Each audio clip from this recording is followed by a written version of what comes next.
El 7 de julio de 1942, Heinrich Himmler autorizó, con el consentimiento de Hitler, una serie de experimentos médicos en Auschwitz, donde las principales víctimas fueron mujeres. Estas prisioneras fueron sometidas a esterilizaciones forzadas, mutilaciones y pruebas con sustancias químicas por médicos como Joseph Mengele. Mujeres embarazadas eran obligadas a abortar o trataban desesperadamente de ocultar sus embarazos para evitar las selecciones para las cámaras de gas. En los barracones femeninos, la vida era un infierno marcado por el hambre, el abuso y la constante amenaza de la muerte. Los nazis crearon campos solo para mujeres como Ravensbrück, donde más de 100.000 prisioneras sufrieron trabajos forzados y experimentos médicos. Algunas, como Heike Grossmann, lideraron resistencias en los guetos, mientras que otras, como Ella Gardner y Rosa Robota, participaron en la destrucción de una cámara de gas en Auschwitz, demostrando valentía frente al horror. Un monstruo avanza sobre Europa. Primeros abusos tras el Blitzkrieg. A medida que el nazismo fue avanzando sobre Europa, sumando nuevos territorios conquistados prácticamente a diario, los oficiales de alto rango entendieron que era necesario poner en funcionamiento no solo bases militares, sino también prostíbulos manejados por el Reich. Estos eran establecimientos donde los soldados germanos podían tener relaciones sexuales de manera forzada con las mujeres allí esclavizadas. Esta morbosa política de Estado tenía dos fines claros. Por un lado, promovió la sexualidad que el nazismo consideraba normal, evitando que los soldados incurrieran en la masturbación excesiva o en la homosexualidad. Por el otro, se intentaba mantener un control de las mujeres con las que confraternizaron los soldados, evitando epidemias de enfermedades de transmisión sexual que podrían reducir peligrosamente la cantidad de hombres disponibles para luchar. Por supuesto, los soldados no tenían problema en acatar las órdenes de sus superiores. Por lo general, los burdeles militares operaban en antiguas casonas, edificios o incluso en prostíbulos que pasaron a ser manejados por los oficiales de las SS. Se aprovechaba la estructura para transportar allí mujeres de la región o incluso muchachas de países lejanos, que eran instaladas como prisioneras en esos lugares. Uno de los ejemplos más increíbles se dio en la ciudad francesa de Brest, donde los oficiales de las SS instalaron un prostíbulo en una sinagoga, una humillación tanto para las mujeres francesas como para el judaísmo. Bajo la estrella de David, se leían los horarios en que los soldados de Hitler podían concurrir a consumir los servicios del lugar. Vale aclarar que, cuando hablamos de servicios, en realidad nos referimos lisa y llanamente a violaciones sistemáticas por parte de las tropas alemanas. Las muchachas que vivían en esos prostíbulos militares no lo hacían de forma voluntaria. La enorme mayoría eran víctimas de raptos o secuestros masivos en poblados pequeños. Los oficiales llegaban, elegían a las muchachas más atractivas, principalmente aquellas que cumplían con los estándares arios de belleza, y las tomaban prisioneras. En la vida cotidiana de un joven nazi, el sexo con mujeres de raza eslava se encontraba totalmente prohibido, ya que se las consideraban una casta inferior. Sin embargo, dentro de los prostíbulos se permitía ese tipo de relaciones. Lo único que escapaba a la tolerancia de las SS eran las mujeres judías y gitanas, las cuales eran excluidas y llevadas a campos de concentración. Más adelante te contaremos cuál era el horroroso rol que muchas allí cumplían. Estos crímenes de guerra no fueron un secreto.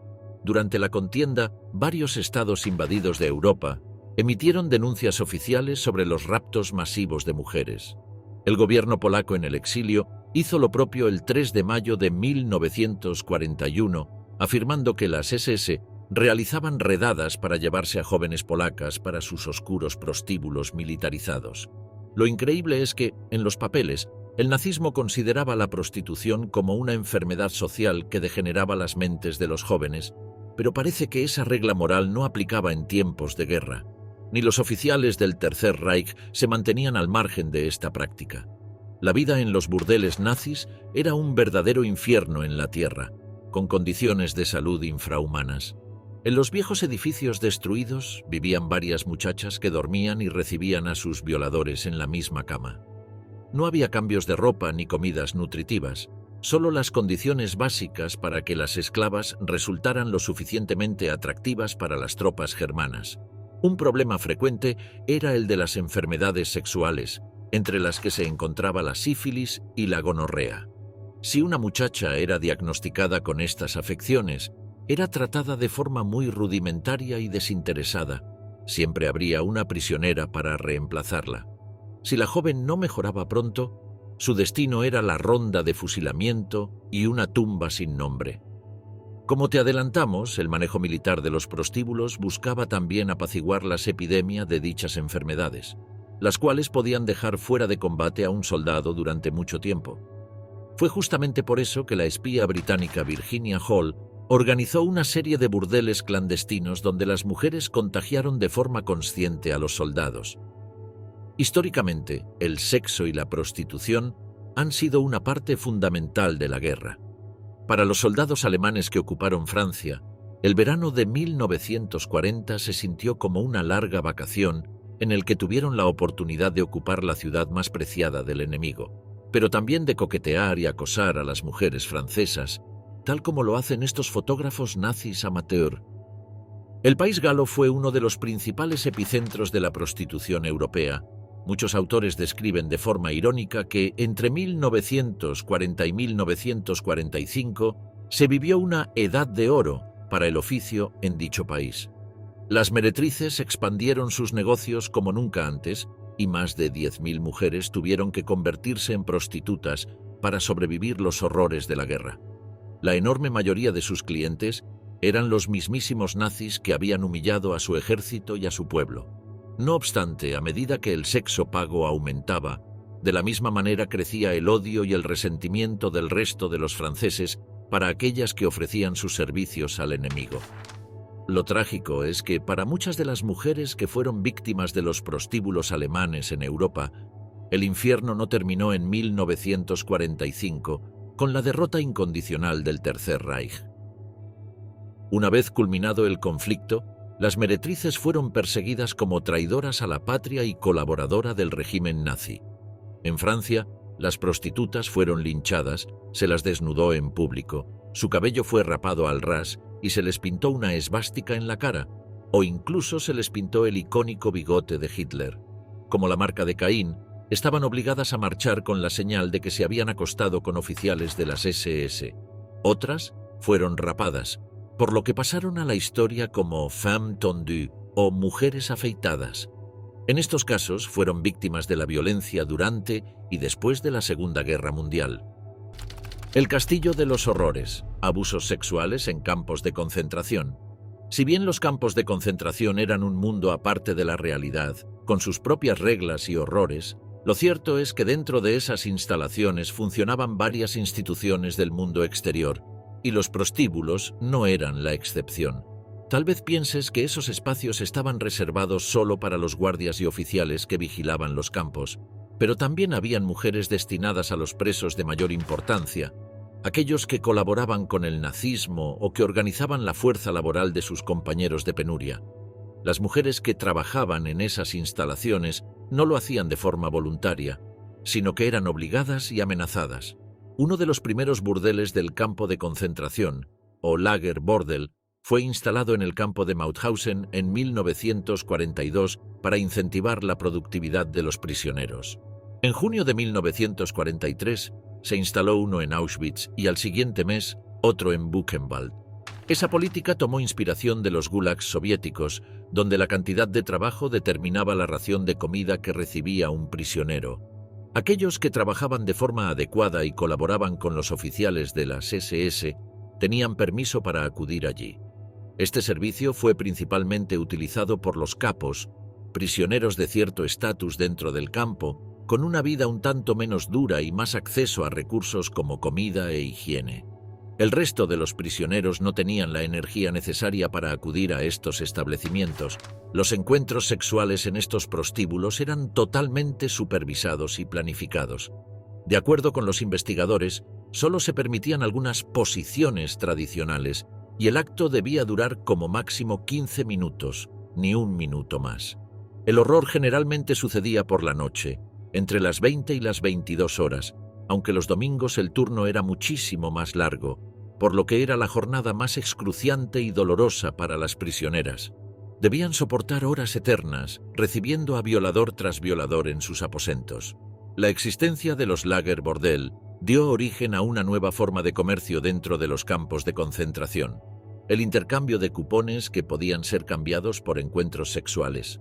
El negocio era monopolizado por los criminales comunes, aquellos que, antes de ser apresados, ya se dedicaban a romper la ley.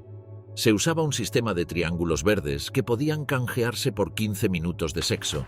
También existe evidencia de que, en algunos casos, las mujeres apresadas tenían un tatuaje en sus pechos con la inscripción Feldhure o puta del campo, una humillante manera de identificarlas y separarlas del resto de la población carcelaria. Como ya dijimos, las mujeres de los burdeles intracarcelarios eran forzadas a realizar esta labor y provenían de diversos campos de concentración distribuidos en Europa. Por ejemplo, uno de los más frecuentes era el campo enteramente femenino de Ravensbrück, en el cual se seleccionaba a las jóvenes más atractivas y, en lo posible, sin ascendencia judía. Los oficiales de las SS idearon un método perverso que alineaba a las prostitutas, brindándoles beneficios mínimos como raciones apenas superiores o la posibilidad de higienizarse. Esto generaba envidia y resentimiento en el resto de la población femenina de los campos, rompiendo así cualquier posibilidad de colaboración entre las mujeres apresadas. Nina Michailovna, prisionera de un campo de concentración, años después admitió: «Cuando nos enteramos que una de las chicas de nuestro bloque había sido elegida, la secuestrábamos, le tirábamos una manta y la golpeamos hasta que no pudiese moverse. No sabíamos si ella se recuperaría. Ellas solo buscaban un mejor trato y nosotras las castigamos de esta manera». Se estima que, en total, unas 200 mujeres trabajaron en estos prostíbulos bajo la promesa de ser liberadas a los 6 meses, algo que jamás sucedió. Por si la violación masiva de mujeres no era crimen suficiente, el Tercer Reich también emprendió una morbosa campaña de reeducación sexual dentro de los campos de concentración. Además de usar los prostíbulos para controlar a los reos, fomentar la colaboración y prevenir disturbios, Heinrich Himmler también intentó usarlos como un medio para mostrarle a los prisioneros del Triángulo Rosado, es decir, a los homosexuales, los placeres del sexo opuesto. Se trataba de una terapia de conversión, una suerte de cura para la homosexualidad, algo que el Tercer Reich consideraba una degeneración moral propia de la modernidad. Los historiadores afirman que Himmler ordenó que todos los prisioneros gays hicieran visitas obligadas una vez por semana a los prostíbulos del campo, como un medio para curarlos de su atracción al mismo sexo. Una vez que terminó la guerra, las pocas mujeres que sobrevivieron a ese tormento tuvieron que soportar el estigma de ser prostitutas de campo, pese a haber sido en realidad víctimas de la violencia del sistema nazi. La enorme mayoría de las muchachas que trabajaban en burdeles intracarcelarios eran de origen alemán, pero habían sido catalogadas por los nazis como asociales. Cuando concluyó el conflicto, nunca fueron reconocidas como víctimas ni compensadas de forma acorde. Los nazis definían como asociales, por ejemplo, a las personas sin hogar, alcohólicos, músicos ambulantes, prostitutas o a toda mujer que no entraban en la visión ultraconservadora de los nazis. Por lo general, eran personas de entornos muy pobres. La prostitución dentro de los campos de concentración fue un secreto oscuro, al menos hasta principios de los años 70, cuando se publicaron varias memorias donde se hablaba de este aspecto con cierta profundidad.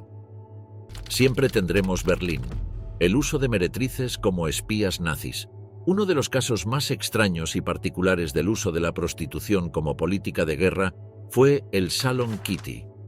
Se trataba de un selecto burdel berlinés operado por el nazismo, en el que, además de ofrecer sexo y placeres, se llevaba a cabo una campaña de espionaje hacia figuras importantes. El lugar funcionaba en el número 11 de la calle Giesebrechtstraße, donde se erige un edificio con bajos comerciales que albergan una tienda de audífonos y otra de decoración de interiores. Sin embargo, entre 1930 y 1942, funcionó allí el que fue conocido como el mayor prostíbulo del Tercer Reich. El nombre importante en esta operación era el de Katje Emma Sophie Schmidt, alias Kitty Schmidt. una mujer que operaba como la Führer de los 500 metros cuadrados del tercer piso del edificio. Allí trabajaban prostitutas llegadas desde toda Europa, principalmente de países como Polonia o Checoslovaquia. Kitty era una profesora de música de unos 40 años que había vivido en diversas partes del mundo y había aprendido los secretos de la noche, encontrando en los burdeles un negocio seguro y con demanda perpetua. En los papeles, los nazis estaban en contra de este tipo de establecimientos que, durante los años 20, proliferaron en todo Berlín. Ten en cuenta que, previo al nazismo, se estima que 125.000 mujeres y 35.000 hombres se dedicaban a los servicios sexuales. La diferencia es que el Salón Kitty tenía el propósito de ser un lugar de encuentro para diplomáticos extranjeros asentados en Berlín o de paso por la capital, aunque también frecuentaban el lugar militares y potenciales enemigos internos del régimen de Adolf Hitler. Las habitaciones del burdel eran el lugar ideal para conocer los secretos de los hombres más importantes de la ciudad. En la intimidad del vestíbulo del salón, donde reposaba un piano de cola, candelabros de cristal y gruesas alfombras, era previsible que se hicieran confidencias que podrían ser utilizadas por los dirigentes nazis para castigar a disidentes o adelantarse a decisiones de países amigos. Para ello se instaló un dispositivo de escucha con micrófonos.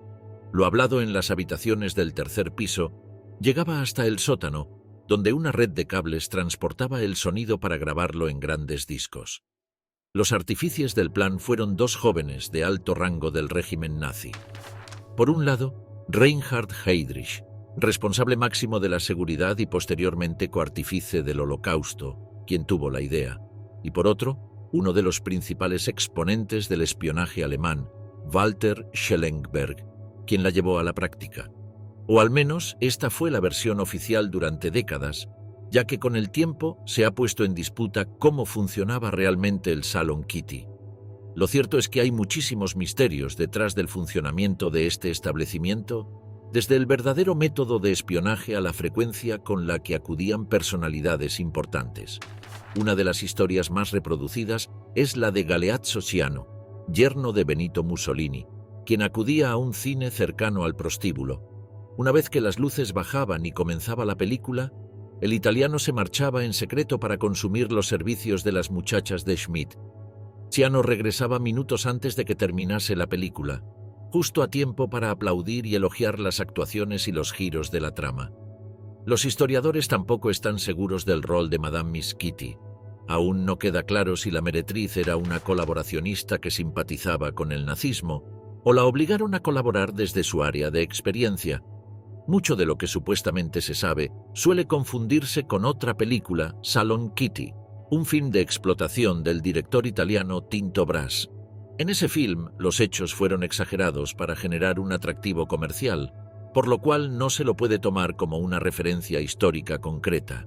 Tal fue el impacto de las prostitutas espías del nazismo, que durante los años 70 se filmaron toda una serie de películas contextualizadas en los prostíbulos y burdeles del Reich.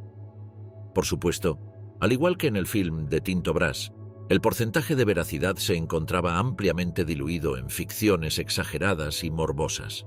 Lo paradójico es que las historias narradas por las verdaderas sobrevivientes a la prostitución durante esta época relatan hechos mucho más cruentos y salvajes que los de cualquier película de terror. La prostitución, tanto forzada como voluntaria, fue uno de los fenómenos más importantes durante la Segunda Guerra Mundial. En el caso del Tercer Reich, esta práctica fue militarizada y empleada como arma de combate, tanto para control interno como para llevar a cabo ambiciosas operaciones de espionaje. El uso como herramienta de algo que la ideología nazi consideraba como amoral y degenerado es solo una muestra más de la inconsistencia narrativa dentro de las creencias del nacionalsocialismo. El espanto de Auschwitz, la historia de Josef Mengele. Pero si queremos hablar sobre las atrocidades cometidas contra las mujeres durante el Tercer Reich, no podemos no mencionar a quien probablemente sea la figura más siniestra de su era. Josef Mengele nació en 1911 en Baviera, Alemania, en el seno de una familia de clase alta. Desde niño destacó por su inteligencia y manifestó un profundo interés por la ciencia. Hacia los 20 años decidió que quería dedicar su vida a la medicina y al estudio de la especie humana. Le obsesionaban la evolución de la humanidad y la genética, y estaba particularmente interesado en la idea de que ciertas personas no eran aptas para reproducirse. Mengele era un firme creyente de que, para preservar la raza aria, todos los que padecieran enfermedades físicas o mentales, o fueran considerados racialmente inferiores, debían ser eliminados. Naturalmente, sus ideas lo condujeron al movimiento nacionalsocialista, de manera que, tras finalizar sus estudios universitarios en medicina, se afilió al partido nazi en 1937. Desde entonces, Mengele ascendió rápidamente en la jerarquía del Tercer Reich, ayudado por los buenos contactos de su familia y por sus supuestos conocimientos sobre la especie humana, que impresionaron a muchos jerarcas nazis. Con tan solo 27 años, fue aceptado en las SS, luego de que una investigación confirmara que sus antepasados eran arios.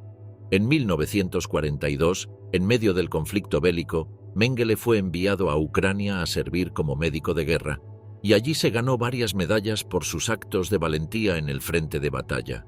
Un año después, obtuvo lo que durante tanto tiempo había deseado, un puesto como doctor oficial en el campo de concentración más importante del Tercer Reich.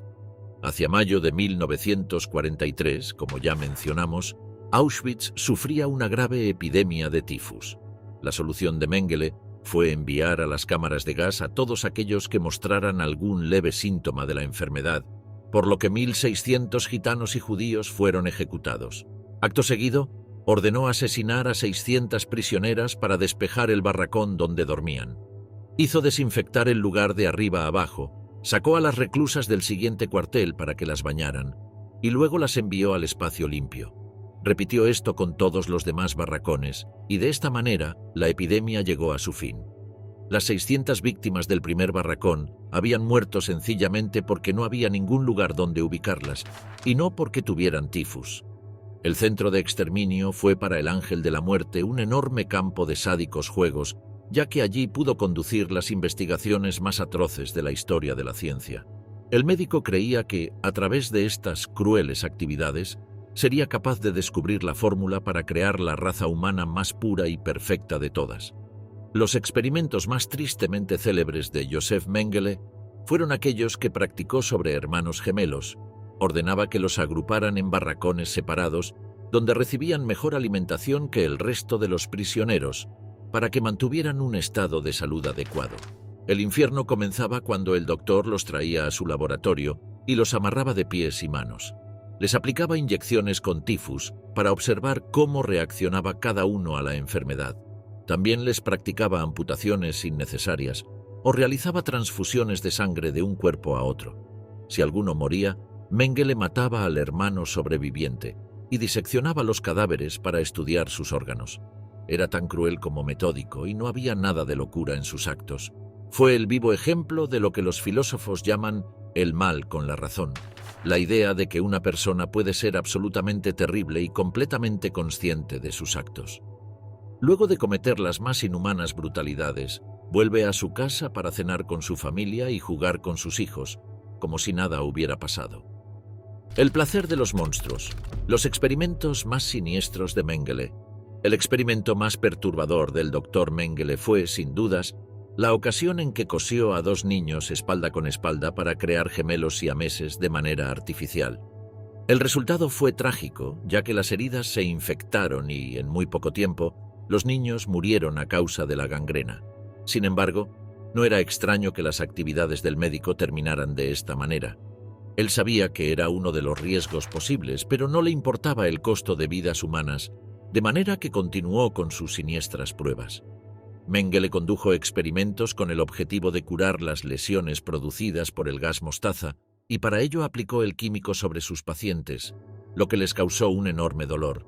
Usualmente el médico empeoraba las heridas a propósito, introduciendo vidrio molido o virutas de madera en los sujetos, agravando las lesiones para comprobar cuál era el máximo nivel de dolor que una persona podía resistir. Por otro lado, el Ángel de la Muerte siempre estuvo interesado en las malformaciones genéticas y por esta razón salvó de las cámaras de gas a la familia Ovitz, un grupo de 7 enanos judíos, para poder experimentar con ellos. Los sometía a largas sesiones de rayos X. Les extraía sangre hasta el punto en que se desmayaban e, incluso, les quitaba los dientes para analizar su material genético y la causa de las enfermedades hereditarias. A pesar de los terribles sufrimientos a los que fueron sometidos, todos los Soviets sobrevivieron y brindaron su testimonio sobre los horrores que vivieron con Mengele. En 1945, la suerte del ángel de la muerte pareció llegar a su fin. La Segunda Guerra Mundial se aproximaba a su término y el imperio nazi estaba al borde de la destrucción. El médico tuvo que abandonar Auschwitz para no ser capturado por los soviéticos. La versión más difundida de los hechos afirma que Mengele dejó de lado su uniforme de las SS y huyó disfrazado de soldado de la Wehrmacht. Fue atrapado por los aliados, pero no lo identificaron correctamente, y por esta razón lo dejaron en libertad, sin saber que se trataba del doctor más infame de todos los tiempos. El médico viajó por mar hasta Sudamérica, con los servicios de inteligencia de todos los países occidentales pisándole los talones. Decidió quedarse en Buenos Aires, Argentina, donde gracias a una red de contactos nazis consiguió un trabajo como carpintero. Si bien no cambió su nombre, procuró no mencionarle su pasado a nadie y mantuvo una vida de bajo perfil. A pesar de que la mayoría de los gobiernos consideraba que Mengele había muerto en circunstancias desconocidas, el famoso cazanazis Simon Wiesenthal sospechaba que el ángel de la muerte seguía vivo. En 1959, el investigador encontró en un archivo público información sobre las actividades de Mengele en Buenos Aires, por lo que alertó a las autoridades de Alemania Occidental para que fuera extraditado y juzgado. Sin embargo, el médico estaba al tanto de que pretendían atraparlo, por lo que nuevamente huyó. En 1960 se mudó a Paraguay, donde se asentó en una granja cerca de la frontera con Argentina. Por aquel entonces la prensa había difundido fotografías suyas junto con historias de sus experimentos en Auschwitz. Acorralado, Mengele escapó a Brasil, donde vivió el resto de sus años bajo una identidad falsa. Las autoridades nunca lograron dar con él. Su salud se fue deteriorando de manera progresiva. En 1979, mientras nadaba en el mar, sufrió un accidente cerebrovascular y murió ahogado. 6 años después, su hijo, Rolf, confesó a las autoridades que el misterioso hombre fallecido en Brasil era el infame médico. Las crónicas del Doctor Muerte. La historia de Albert Heim. Aribert Heim nació el 28 de junio de 1914 en la ciudad de Bad Radkersburg, dentro del Imperio Austrohúngaro. En el año 1935 se unió al partido nazi y en 1940 recibió el diploma en medicina luego de terminar sus estudios en la Universidad de Viena. Durante ese mismo año, en el contexto de la Segunda Guerra Mundial, Heim se ofreció como voluntario para formar parte de las Waffen-SS alemanas, donde con el tiempo supo ascender al cargo de capitán. Luego de un año, Heim fue enviado bajo el rol de médico al campo de concentración de Mauthausen, ubicado en la ciudad homónima dentro de Austria. A modo de contexto, mencionaremos que sus instalaciones estaban divididas en aproximadamente 100 subcampos ubicados en Alemania y Austria, y Heim trabajó específicamente en el campo de Ebensee, ubicado en la ciudad austríaca de Linz. Mauthausen fue uno de los primeros campos creados por Adolf Hitler, y se estima que allí fueron asesinados entre 120.000 y 320.000 prisioneros. Dentro de ese gran número de decesos se encuentran varios de los crímenes de Aribert Heim, quien por sus métodos supo ganarse el apodo de Doctor Muerte o, en su defecto, el carnicero de Mauthausen. Entre las dolorosas torturas que practicó en este campo de concentración, destacan las operaciones sin anestesia a reclusos que expresaran alguna dolencia. A su vez, según el relato de sobrevivientes del Holocausto, Heim inyectaba a sus víctimas directamente en el corazón con sustancias como gasolina, fenol, agua o distintos tipos de venenos. Naturalmente, estos métodos eran instantáneamente letales. Varios prisioneros que también lograron sobrevivir a la guerra mencionaron que el Doctor Muerte les quitaba la piel tatuada a sus prisioneros y la utilizaba para hacer cubiertas de asientos que luego le obsequiaba al comandante del campo. Sumado a este relato se halla la experiencia vivida por Marcelino Bilbao, teniente del batallón Isaac Puente de la Confederación Nacional del Trabajo del País Vasco, quien sobrevivió a Mauthausen. Bilbao confesó que Jaime extrajo su sangre repetidas veces a lo largo de un mes y medio, para luego inyectar un líquido que acabó por paralizar su cuerpo. Por otro lado, Jaime también extraía los órganos de sus víctimas sin ningún tipo de anestesia, método que causó la muerte de cientos de personas. Karl Lotter, profesional de la medicina que trabajaba en el hospital de Mauthausen durante la estadía del Doctor Muerte, dio escabrosos detalles de un violento caso que le tocó presenciar. En su relato, Lotter describió que un recluso se acercó a Jaime con su pie inflamado para recibir asistencia. El carnicero de Mauthausen no dejó pasar la oportunidad para llevar a cabo uno de sus macabros experimentos. En este caso decidió anestesiar a la víctima, pero lejos de ocuparse de su pie, comenzó a abrir su cuerpo, le sacó uno de sus riñones y lo castró. Luego de la muerte del paciente, Jaime cortó su cabeza, la hirvió y la despojó de su carne. Según el relato de Lotter, el carnicero utilizó su cráneo como pisapapeles en su escritorio. Dentro de una declaración jurada, el testigo afirmó que escuchó al Doctor Muerte decir que necesitaba la cabeza debido a su perfecta dentición. En febrero de 1942, los prisioneros del campo de concentración austríaco dejaron de sufrir las macabras prácticas del Doctor Muerte, ya que éste fue trasladado al norte de Finlandia para servir en la Sexta División Norte de Montaña de las SS, más precisamente en hospitales de la ciudad de Oulu.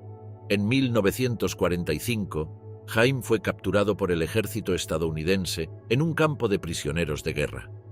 Posteriormente le otorgaron la libertad y ejerció como ginecólogo en la ciudad alemana de Baden-Baden.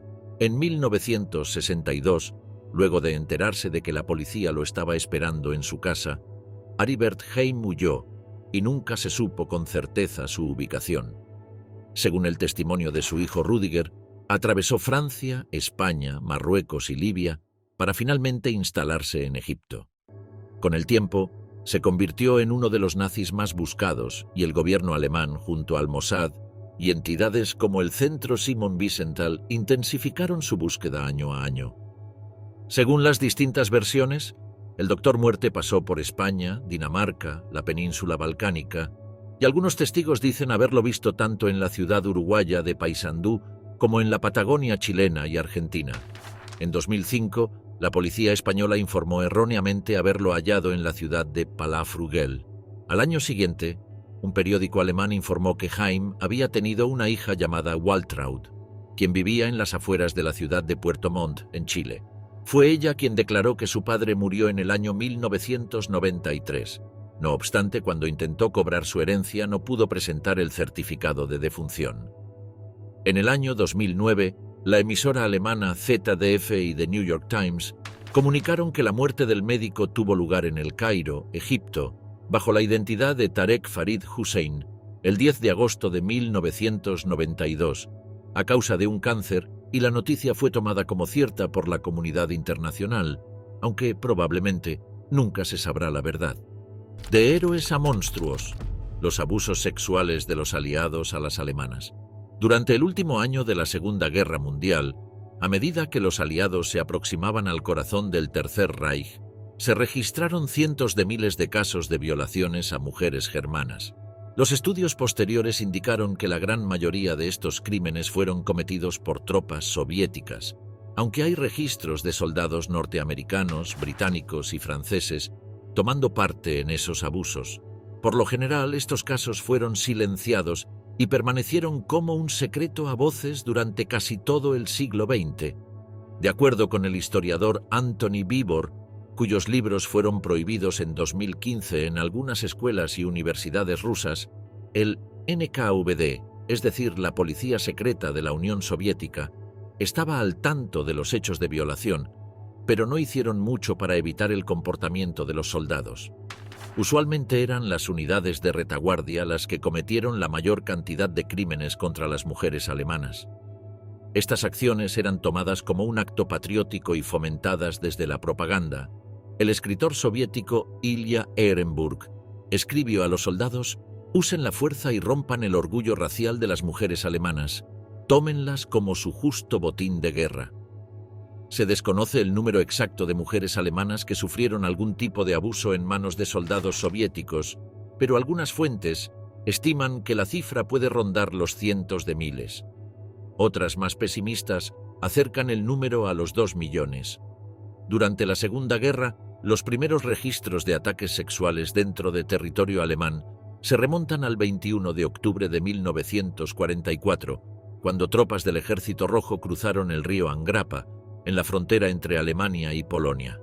Ese mismo día los soviéticos llevaron a cabo la masacre de Nemmersdorf, en la cual murieron 71 personas, muchas de ellas mujeres que antes de ser fusiladas sufrieron todo tipo de vejaciones. Uno de los datos más aberrantes fue brindado por el historiador William Hitchcock. De acuerdo con sus investigaciones, en muchos casos las mujeres sufrían más de un ataque. En los casos más severos, podrían ser víctimas de hasta 70 abusos en un periodo de tiempo muy corto, causando embarazos no deseados y epidemias de enfermedades de transmisión sexual. Se cree que en Berlín fueron abusadas unas 100.000 mujeres, lo que elevó los casos de atención médica y abortos en los reportes hospitalarios de la ciudad alemana. En definitiva, se trató de una catástrofe sanitaria, con unas 10.000 muertes registradas como producto de algún tipo de intervención médica relacionada a los abusos sexuales. Se estima que, en total, murieron 240.000 mujeres como producto de algún tipo de ataque sexual. No todas las fuentes de la Segunda Guerra Mundial son historiadores que ven el pasado con ojos del presente. También son de gran valor los testimonios de las personas que vivieron ese momento terrible. Uno de los más valiosos es el diario del joven teniente ucraniano Vladimir Gelfand, quien se encontraba entre las tropas soviéticas que rodeaban la capital alemana en 1945. Uno de los pasajes más impactantes fue escrito el 25 de abril. El teniente se encontraba paseando por el río Spree cuando se topó con un grupo de mujeres alemanas que cargaban maletas y ropas viejas. En un precario alemán, les preguntó por qué huían de sus hogares. Entre lágrimas, las mujeres le respondieron que al menos 20 soldados rusos las habían atacado la noche anterior y se habían turnado para abusarlas. Pero la violencia sexual no era monopolio del Ejército Rojo. Los soldados norteamericanos fueron culpables de terribles crímenes similares, aunque en una escala menor. El autor J. Robert Lilly afirma que los casos de violaciones realizadas por soldados de Estados Unidos ascendieron a 11.040. Las más brutales ocurrieron durante la ocupación norteamericana de Francia, luego del desembarco en Normandía. Muchos de los ataques norteamericanos en Alemania fueron en grupo y a punta de pistola, añadiendo un condimento sádico a su crimen. Desde los altos mandos del ejército de Estados Unidos se establecieron leyes contra la fraternización entre soldados y mujeres alemanas, pero dentro de la fuerza se hizo popular la frase «copulación sin conversación no es fraternización», una forma irónica de referirse a los ataques sexuales. Osmar White era un corresponsal australiano que acompañó a las tropas norteamericanas durante la guerra. En sus textos describe cómo se trataba cada caso dependiendo de la unidad. En algunos casos, el agresor era identificado, juzgado por corte marcial y castigado. Los casos más brutales y sádicos recibieron la pena máxima de fusilamiento. El problema es que la mayor parte de los procesos eran contra soldados afroamericanos. Sé muy bien que muchos de los ataques fueron llevados a cabo por soldados blancos. En esos casos no había consecuencias. Entre los países con soldados culpables de crímenes sexuales, el Reino Unido parece haber sido el que se encargó de forma más activa de realizar juicios militares. La policía militar británica investigaba los casos y, de ser graves, se procedía a una corte marcial. El único problema es que la ebriedad y el estrés post-traumático eran consideradas como excusas viables para reducir la pena del violador, por lo que muchos atacantes británicos recibieron reprimendas mínimas. Un caso especialmente aberrante es el de los soldados franceses, los cuales cometieron crímenes bastante similares a los del Ejército Rojo. Existen documentos oficiales que registran la cantidad de violaciones en los distintos pueblos alemanes. Las cifras van de 300 a 600 casos por región, pero el dato escalofriante es que en esos lugares habitaban unas pocas miles de mujeres, por lo que un porcentaje enorme de la población femenina fue víctima de estos ataques. Al igual que dentro del ejército de los Estados Unidos, se echó la culpa principalmente a los soldados de origen marroquí o de alguna de las colonias francesas. Según estudios históricos, se estima que nacieron un total de 1.500 niños como producto de las violaciones llevadas a cabo por los soldados franceses.